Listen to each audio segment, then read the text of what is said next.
Assalamualaikum warahmatullahi wabarakatuh. Bersua kita pada pertemuan kali ini di bawah khusus SPPL 2012 iaitu Kimpalan dan Fabrikasi Logam. Sebelum saya meneruskan pengajaran saya pada pertemuan kali ini, suka saya nyatakan memperkenalkan diri saya dahulu. Yang pertama, nama saya Muhammad Suhail bin Samsudin di bawah program Ijazah Sarjana Muda Teknologi serta Pendidikan Kemahiran Hidup. Di bawah khusus SPPL 2012 ini kita akan mempelajari dua kimpalan. Yang pertama, kimpalan arka, yang kedua, kimpalan gas. Okey, pada hari ini kita akan masuk sedikit berkenaan dengan kimpalan arka. Saya yakin dan saya pasti kepada kamu semua dan juga para pendengar yang lain telah mengetahui lebih lanjut berkenaan kimpalan arka. Akan tetapi, suka saya nyatakan, saya akan berkongsikan dengan anda semua berkenaan dengan kimpalan arka ini merujuk kepada bahan dan serta pengajaran dan pembelajaran yang telah saya jalankan pada kelas-kelas minggu lepas. Okey, kita akan berjumpa dengan di slide yang akan datang. Yang seterusnya adalah objektif kimpalan arka. Poin yang pertama kita perlu tahu ialah mengenal pasti, yang kedua menghasilkan, yang ketiga mengkelaskan, yang keempat menyenaraikan dan yang terakhir mengendalikan. Bagi objektif yang mengenal pasti ialah kita dapat mengenal pasti bahan utama yang digunakan dalam kimpalan arka.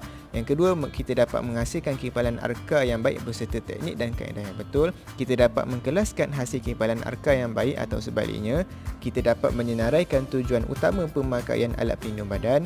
Dan yang terakhir, kita dapat mengendalikan mesin kimpalan arka dengan baik dan selamat.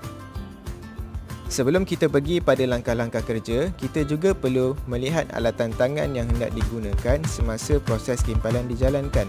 Setiap orang yang menjalankan kimpalan, mereka perlu mengetahui jenis peralatan ataupun bahan kerja yang sesuai digunakan.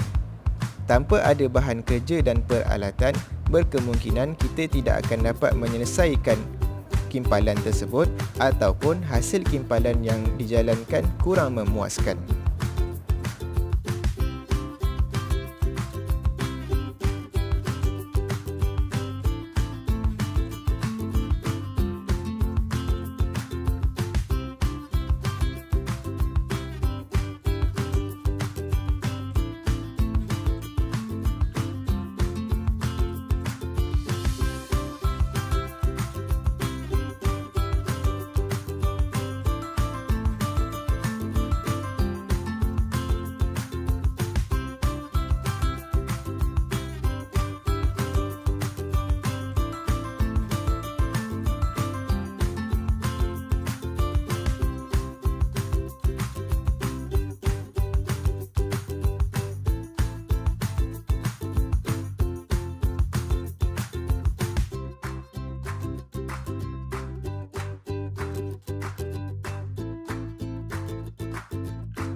Langkah kerja yang pertama adalah penyediaan bahan dan aspek keselamatan.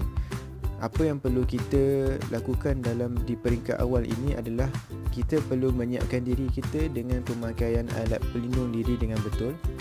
Antara alat-alat pelindung diri antaranya ialah safety shoes, face shield, apron, sarung tangan, seluar dan baju panjang.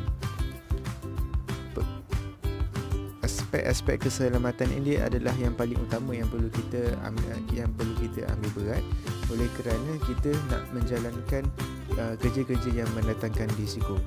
Tidak ketinggalan juga seperti bahan-bahan mesin kimpalan arka, pemegang elektrod dan seumpamanya lah. Bahan-bahan ini perlu kita sediakan yang tempat di atas tempat yang paling mudah. Sebagai contoh, di atas meja. apabila kita nak gunakan bahan-bahan tersebut, ianya mudah untuk diambil dan mudah digunakan. Langkah kerja awal yang perlu kita laksanakan sebelum kita menjalankan kerja kimpalan ini adalah dengan mengapit kedua-dua bahan logam yang hendak dikimpal menggunakan alat pemegang benda kerja. Kemudian kita perlu memastikan bahan kerja yang hendak dijalankan itu perlulah bersih untuk mengelakkan sebarang kecacatan berlaku. Kemudian kita perlu membuat pemilihan elektrod yang bersesuaian dengan benda kerja sebelum kita melaraskan suhu dan mesin kimpalan. Selain itu, kita boleh membuat penandaan atau pemotongan bahan kerja mengikut ukuran yang ditetapkan sekiranya perlu. Setelah itu, kita boleh mula untuk menghidupkan arka. Cara menghidupkan arka ini ada dua, iaitu menggores yang pertama sesuai untuk elektrod yang tidak panas dengan cara menggores sahaja pada benda kerja, umpama kita menyalakan manjis api. Kemudian keadaan yang kedua ialah mengetuk. Hujung elektrod yang panas diketuk pada permukaan kerja dan dinaikkan sedikit ke atas. Kemudian dia akan menyala. Semasa kerja mengimpal, kedudukan elektrod hendaklah disengatkan ke sudut 15 hingga 30 darjah dari permukaan benda kerja dan elektrod. Kemudian, kita perlu pastikan kelajuan yang sesuai. Bahan kerja perlu dikimpal dengan kelajuan yang sesuai untuk mendapatkan hasil yang baik. Makna kata di sini, kelajuan yang perlu digerakkan perlulah sekata. Dan yang terakhir sekali adalah kemasan. Setelah kerja mengimpal siap dilaksanakan, bahan kerja yang telah siap dikimpal perlulah dibersihkan menggunakan berus dawai.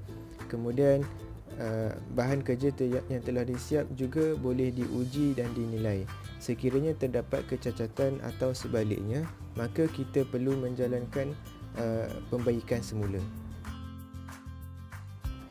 Setiap hasil kerja kimpalan yang dijalankan ada di antara hasil kerja yang kurang memuaskan. Ini bermaksud berlakunya kecacatan dalam kerja tersebut. Kecacatan terbahagi kepada dua bahagian, iaitu kecacatan dalaman dan yang kedua kecacatan luaran. Kecacatan dalaman adalah kecacatan yang dapat dilihat apabila memusnahkan hasil cantuman logam tersebut menggunakan pancaran atau lain-lain cara. Sekiranya kecacatan itu di bahagian dalam, maka projek kimpalan itu dianggap gagal. Contoh kecacatan dalaman adalah keliangan, kurang leburan, lubang udara dan kesulitan sangga. Manakala kecacatan luaran bermaksud kecacatan yang dapat kita lihat dengan mata kasar tanpa perlu memusnahkan logam. Kecacatan ini boleh dibaiki setelah hasil kerja siap dibina. Sebagai contoh, hakisan, keselitan sangga, rupa kimpal buruk, keretakan, kurang penembusan dan percikan lampau.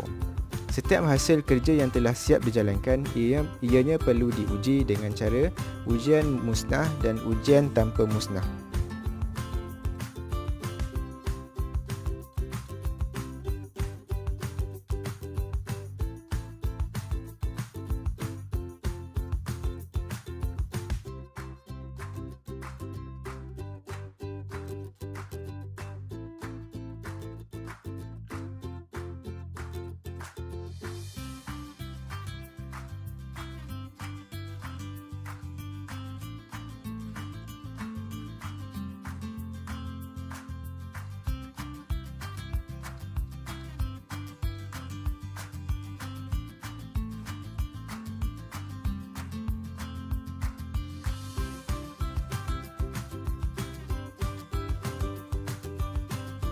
Begitulah sedikit sebanyak berkenaan dengan kimpalan arka.